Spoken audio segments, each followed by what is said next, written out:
द्वितीय वर्ष BA semester 3 अनिवार्य हिंदी प्रश्नपत्र 3 7 एकांकी एवं व्याकरण इकाई 1 प्रश्न 6 लक्ष्मी का स्वागत एकांकी की कथावस्तु पर विस्तार से प्रकाश डालिए। अथवा तो लक्ष्मी का स्वागत एकांकी की कथावस्तु लिखते हुए उसका उद्देश्य स्पष्ट कीजिए। अथवा लक्ष्मी का स्वागत एकांकी का कथासार अपने शब्दों में लिखकर उसके उद्देश्य पर प्रकाश डालिए। उसका उत्तर है रूपरेखा, पहला पूर्व भूमिका, दूसरा लक्ष्मी का स्वागत एकांकी का कथासार, तीसरा लक्ष्मी का स्वागत एकांकी का उद्देश्य और चौथा उपसंहार। उसमें पहला जो है पूर्व भूमिका, उसमें देखते हैं हिंदी साहित्य के सुप्रसिद्ध साहित्यकार उपेंद्र नाथ अस्क का लक्ष्मी का स्वागत एकांकी उनकी सफलतम एकांकियों में से एक है।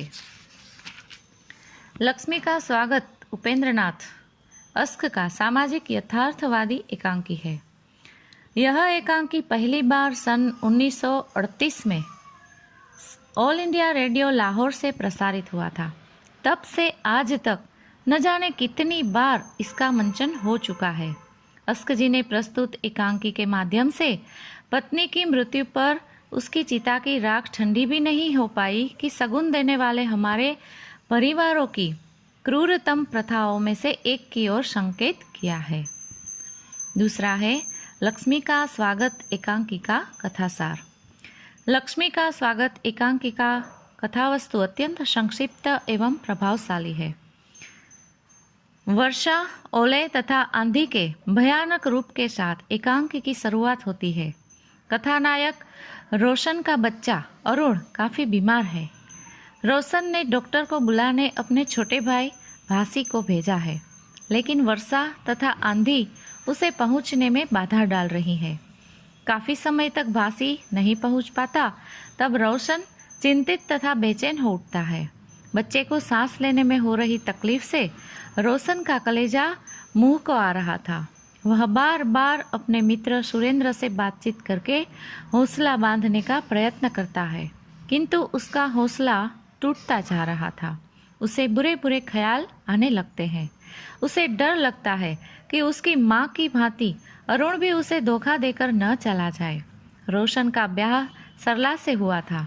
सरला की मृत्यु कुछ ही दिन पहले दिक यानी कि क्षय से हुई थी। पत्नी की मृत्यु के 1 महीने के बाद रोशन का बेटा भी मृत्यु शैया पर पड़ा है। रोशन सामान्य बीमारी समझकर अभी तक डॉक्टर जीवाराम की दवाइयाँ पिलाता रहा, किंतु जब इन दवाइयों के बावजूद भी तबीयत और भी खराब होने लगी तो उसने दूसरे अच्छे डॉक्टर को बुलाने भासी को भेज दिया। आंधी और तेज बारिश के बीच भासी डॉक्टर को लेकर घर पहुंचता है। डॉक्टर ने देखा अरुण की तबीयत अत्यंत नाजुक थी। निदान के बाद डॉक्टर ने कहा कि उसके बेटे को खन्नाक यानी कि डिप्थीरिया हो गया है। डॉक्टर साहब के मतानुसार इंजेक्शन के सिवा डिप्थीरिया का दूसरा इलाज नहीं है। फिर भी कुछ दवाइयों के नुस्खे लिख दिए। डॉक्टर के जाने के पश्चात रोशन अपने पुत्र अरुण को बचाने में लग जाता है। दूसरी तरफ बहू के मरने के बाद चौथे पर ही रोशन के लिए शगुन लाने वाले लोग 1 महीने के बाद आज फिर रोशन का रिश्ता लेकर आते हैं। माता पिता भी चाहते थे कि लड़के की पुनः शादी हो जाए, किंतु रोशन की अनिच्छा के कारण माँ बाप चिढ़े हुए हैं। उन्हें अपने बेटे के लिए फिर से नई बहू लानी है। पत्नी की मृत्यु के बाद दुख के अथाह सागर में डूबे पुत्र की चिंता माँ बाप को नहीं सताती। उसका छोटा सा और एकमात्र सहारा बेटा अरुण भी उसकी स्वार्थ पूर्ति में बाधक लगने लगता है। पोता अगर मर जाता है तो उसे रिश्ता तय करने में ज़्यादा आसानी हो जाएगी। रोशन माँ की वृत्ति से परिचित था। वह उस पीड़ा को अपने दोस्त सुरेंद्र के सामने व्यक्त करता हुआ कहता है कि ये लोग इसका जीवन नहीं चाहते, बड़ा रिश्ता पाने के मार्ग में इसे रोड़ा समझते हैं, इसकी मृत्यु चाहते हैं। किंतु सुरेंद्र भी जब इसे दुनिया का व्यवहार बताते हुए स्वीकृति देता है, तब रोशन क्रोध भरे स्वर में कहता है कि दुनिया का व्यवहार इतना शुष्क, इतना निर्मम, इतना क्रूर है। मैं उसे नफरत करता हूँ। क्या ये लोग नहीं समझते कि ये जो मर जाती है वो भी किसी की लड़की होती है, किसी माता पिता के लाड में पली होती है, फिर उसके मरते ही सगाइयाँ लेकर दौड़ते हैं। स्मृति मात्र से मेरा खून उबलने लगता है। रोशन बेटे की टूटती सांसों को थामने की कोशिश कर रहा है और माँ घर में शगुन लेकर आए मेहमानों से उसे मिलाने के लिए लगी हुई है। जब रोशन माँ की कोई बात सुनने के लिए तैयार नहीं हुआ तो माँ उसके मित्र सुरेंद्र के द्वारा अपने बेटे को मनाने की नाकाम कोशिश करती है। राम प्रताप ने अपनी पत्नी को मौत के 1 महीने के पश्चात ही दूसरी शादी कर ली थी। रोशन के पिता ने भी प्रथम पत्नी की मौत के पश्चात दूसरा ब्याह किया था।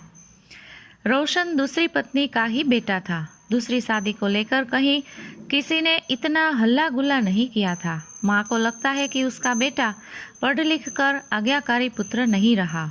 माँ की चिंता का मूल कारण वह था कि बेटा शादी के लिए हाँ नहीं कहेगा तो लोग तरह तरह की बातें करेंगे, लांछन लगाएंगे। माँ अपने स्वार्थ के लिए पढ़े लिखे बेटे के लिए ज़्यादा पढ़ी लिखी बहू नहीं ढूंढती। उसे केवल 4-5वें दर्जे तक पढ़ी हुई बहू ही चाहिए ताकि बहू पर उसकी हुकूमत बराबर चलती रहे। माता पिता को मरते हुए पोते की चिंता से ज़्यादा चिंता घर आए रिश्ते को कैसे ठुकराया जाए इस बात की है। रोशन के पिता सियालकोट के बड़े व्यापारी भारी फर्म के मालिक का रिश्ता कैसे ठुकराए। रोशन के पिता को शगुन ले लेने की जल्दी थी। वे अपनी पत्नी को स्पष्ट शब्द में कहते हैं कि मैं शगुन ले रहा हूँ। इस वर्षा, आंधी और तूफान में मैं उन्हें अपने घर से निराश नहीं भेज सकता। घर आती लक्ष्मी को नहीं लौटा सकता। सियालकोट से शगुन लेकर पधारे मेहमानों ने रोशन की बीमार पत्नी की मृत्यु पर आशंका बताते हुए कुछ सवाल पूछे तो पिताजी ने बड़े गर्व से झूठी बीमारी का जिक्र कर दिया और बच्चे के बारे में पूछने पर भी उसने कहा कि माँ की मृत्यु के बाद उसकी हालत ठीक नहीं रहती। कुछ सवाल जवाब के पश्चात पिताजी ने शगुन स्वीकार लिया। दूसरी तरफ भासी सुरेंद्र तथा रोशन बीमार अरुण को बचाने का भरसक प्रयत्न करते हैं किंतु फिर भी अरुण की मौत हो जाती है। भासी माँ को दाना और दिया का प्रबंध करने के लिए कहता है। शगुन स्वीकारने की बधाई देने पिता जब उसकी पत्नी के पास आते हैं तब कमरे का दरवाज़ा खुलता है। रोशन के हाथ में मृत बालक का शव देखकर दोनों अपने पोते की मौत पर रोने लगते हैं। तीसरा है लक्ष्मी का स्वागत एकांकी का उद्देश्य। कथ्य से स्पष्ट होता है कि एकांकीकार ने छोटी सी हृदयद्रावक घटना के माध्यम से सामाजिक कुप्रथा के एक अमानवीय पक्ष को चित्रित किया है।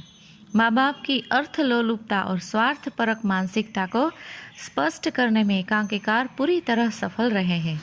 अपने माँ बाप की हृदयहीनता को देखकर रोशन स्तब्ध हो जाता है। पहले पत्नी और बाद में बेटे को खो बैठे रोशन का हृदयद्रावक चित्रण तथा लक्ष्मी का स्वागत करने अधीर हुए माँ बाप आदि बातें हमारे समाज के कड़वे सत्य को उद्घाटित करते हैं। हमारी कुप्रथाएं एवं मान्यताएं कभी कभी इतनी क्रूर तथा अमानवीय रूप धारण कर लेती है कि पारिवारिक जीवन यातनामय हो जाता है। कभी कभी इस कुप्रथा के सामने पारिवारिक रिश्ते खोखले नजर आते हैं। प्रस्तुत एकांकी द्वारा अस्क जी ने इन्हीं युगीन सत्यों को प्रस्तुत करने का प्रयत्न किया है। चौथा, उपसंहार। लक्ष्मी का स्वागत एकांकी में सामाजिक व्यवहार अथवा दुनियादारी का नाम देकर किए जाते इन व्यवहारों में छिपे व्यक्ति स्वार्थों को अत्यंत व्यंग्यात्मक रूप में प्रस्तुत किया गया है। समग्र दृष्टि से देखें तो कथानक, उसके गठन और उद्देश्य की दृष्टि से एकांकी निश्चित रूप से संपूर्ण है।